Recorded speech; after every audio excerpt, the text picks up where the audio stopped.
છોટાઉદેપુરના નસવાડીમાં જનસંવાદના વિવાદ પછી અધિકારીની સ્પષ્ટતા. મામલતદાર વિલાસસિંહ સિસોદિયાએ પોતે સમય અલાપ્યો છે, જ્યાં ગ્રામજનોને સમજણફેર થયો છે.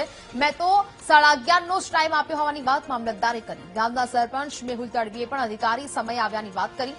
સાહેબ તો સમય જ આવ્યા છે, ગામ લોકો થોડા વહેલા આવી ગયા હોવાની વાત સરપંચે કરી. ઘણીવાર લોકો મોડા આવતા હોવાથી અમે જ સમય વહેલો લખ્યો હતો. જનસંવાદ કાર્યક્રમમાં મામલતદાર મોડા આવવાની વાતનો વિવાદ છે તે સર્જાયો હતો.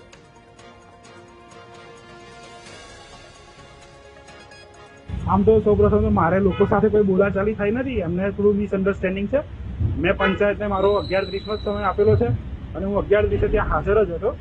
હવે પંચાયતે એમને કદાચ વહેલો સમય આપ્યો હોય તો એ વિશે પંચાયત સરપંચશ્રી તમને જે કંઈ હશે એ માહિતી આપી શકશે. તમે પંચાયત સરપંચશ્રીને પૂછી લેશો એ બાબતે. બાકી હું મારા નિર્ધારિત સમયે ત્યાં હાજર જ હતો અને મેં એમને 11:30નો સમય આપેલો છે.